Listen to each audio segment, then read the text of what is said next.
Hello everybody, I released my demo, and I got some really good feedback, and then I made another update.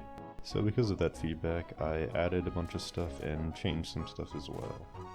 A lot of people told me that the movement was a little bit slippery, a little floaty, which wasn't necessarily a bad thing, but not necessarily the preference of most people.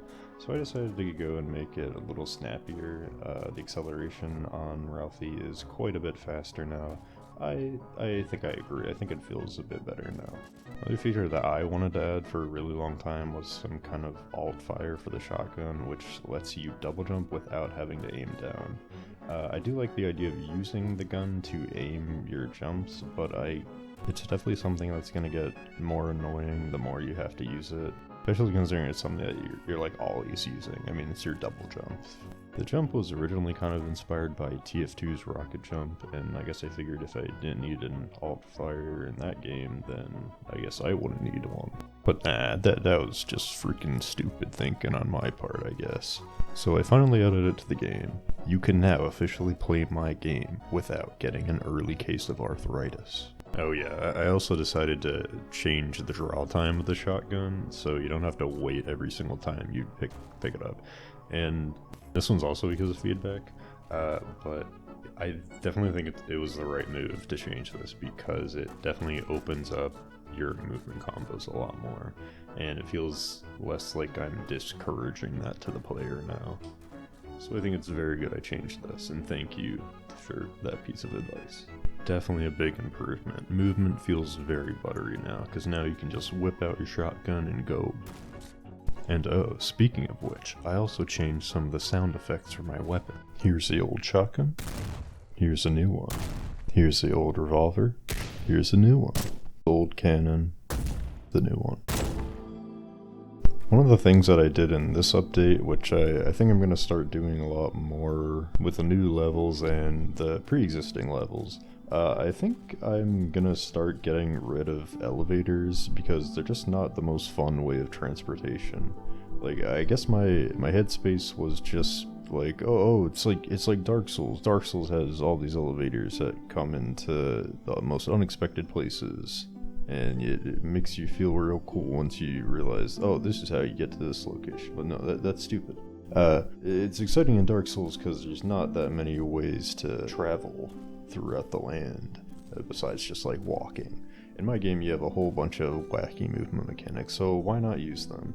I did one of the examples I did this in is in the prison level. There used to be an elevator here, and a lot of people who played the game ended up just forgetting that this was here. So I had the bright idea of just getting rid of it, and I replaced it with a jump pad. So basically you just go down this little area here, you open up this lever, which makes it very obvious that it is a shortcut you're unlocking, because it is just a door. And it has that nice reveal effect that you get in Souls games too. And then that reveals a jump pad, and I think this is a little bit more interesting than just an elevator that takes you up a single floor. So yeah, I think I'm gonna start avoiding elevators in the future now. If I can do something more interesting with them, then I think I usually should. I also reworked the parry a little bit. It has more range now, so it's a little bit more forgiving, but it also stuns and damages enemies when you reflect the projectile. Technically it already did damage to enemies, but it wouldn't kill them even if they went into negative health. So it would never actually finish them off. Now they do. I also think the grappling hook was a little bit ugly in its previous state, so I went through and gave it a new animation where it looks like there's an actual hook or a wire that's falling down when you're trying to grapple on something. And it's a lot more natural than just like a red line that I had previously.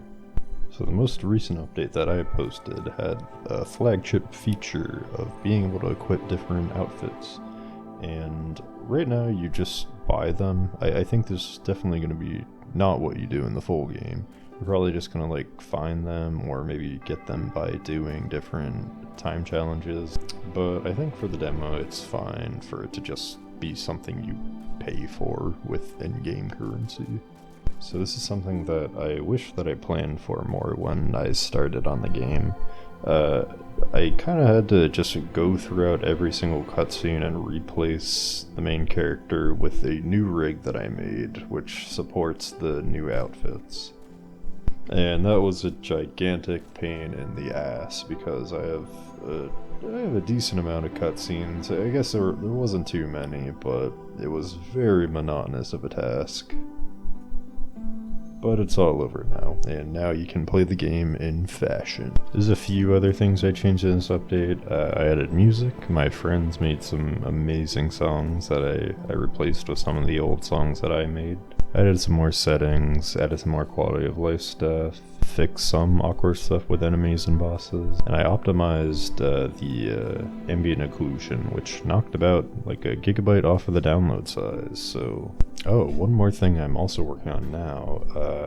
I don't know if this will be in the game by the time I upload this, but I am reworking the arm cannon to have a splash effect and be projectile based. And I think it was definitely a good decision to go in this direction because it was previously the worst weapon in the game in my opinion, and now I think it's arguably the best one.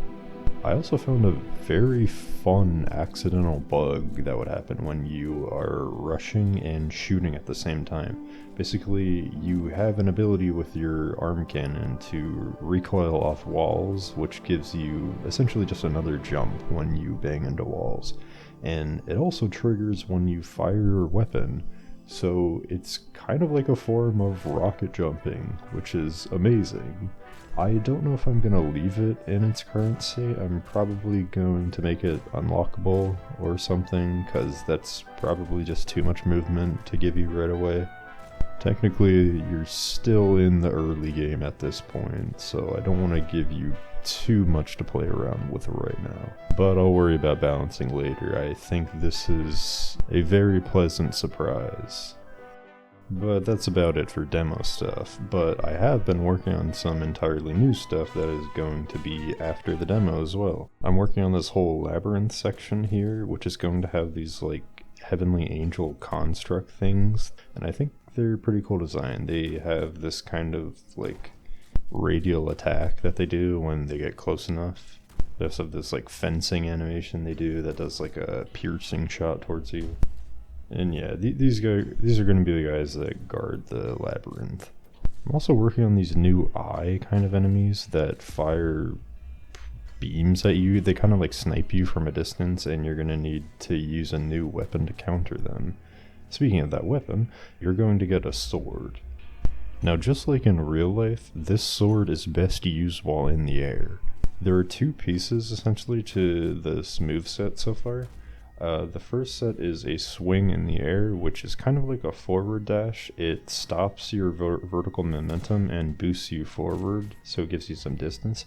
And you can also use this to parry off rings and attack enemies. Now, after you've already done a slash, you can then do another slash, which then brings you into like a ground pound kind of thing, which will shoot you downward, and you can either impact the ground, which will do like an AoE blast attacking any enemies in your way, or you could also parry onto a ring this way too. And if you do parry on a ring, it'll shoot you way up. The sword also has the ability to destroy certain environmental cracks throughout the world. I'm not sure if I also want to give this to the Bull Rush ability. Like, it kind of feels like this ability would also do that, right? But I don't know, maybe I'll give some kind of lore explanation for why only the sword can do this. Now, just outside the labyrinth area, there is another new area which I'm working on called New Babylon, and it is an old city that's been long abandoned and full of plague mutants now. Now, I made these enemies noticeably more grotesque than any other prior enemy, because I really wanted there to be a shock factor here, kind of akin to the feeling that you get in Ocarina of Time when you come outside of the Temple of Time when you're an adult. You see all the fucked up zombies, then it just traumatizes you when you're 12 years old and playing that game for the first time and not expecting something as terrifying as that. I'm thinking these guys are going to be a lot more durable, but they're also rather slow. But if you do let them get close to you, then you'll quickly regret it. Outside of this area is probably going to connect to 2 different areas. I think one of them is going to be like a dark forest, like no man's land kind of area. And the other is going to be a flesh cave. Maybe. I don't know yet. Now I know I said that this is after the demo content, but you didn't hear this from me. You can actually test this stuff out if you get the demo on Steam, and you go into the pause menu and then spam the tilde button. I think it's like 8 or 9 times, and you'll get the debug menu, which lets you no clip and do some other funny stuff, and it'll actually let you go out of this barrier in the demo and you can explore some of the new content, but it is a very work in progress state, so be prepared. I've also been working on some new characters that I'm going to introduce into the story soon. The first one is like a little boy that is found in purgatory, and he has no one, he's just on his own, and he stumbles into the labyrinth. And you try to help him, but he gets lost. And I'm thinking I'm gonna have him meet the knight character and start traveling with him. And then I worked on a demon bounty huntress, which I got to say she's probably my favorite character design that I think I have done so far. Not to toot my own horn, but I mean, look at some of my other characters. I feel like they don't exactly invoke the idea of who their character is supposed to be the same way this one does.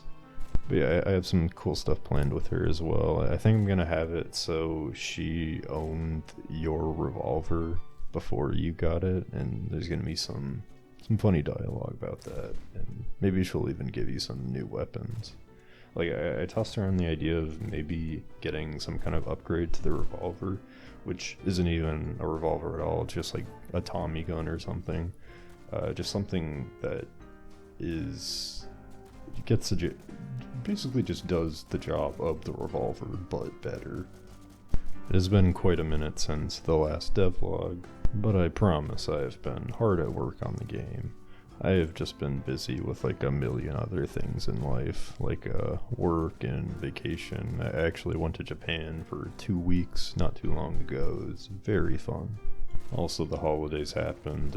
Apparently that was already like 4 months ago though. While on the plane back from Japan, I actually had an idea for a new game that I would like to work on. It's an entirely different project, but it's about a kobold that goes into this casino with a vacuum cleaner and just starts sucking up all the money and coins and poker chips that he sees in there. And it'll be like a 3D platformer, Wario Land kind of game. I feel like there's some cool stuff you can do mechanically with a vacuum cleaner, and I want to play around with that.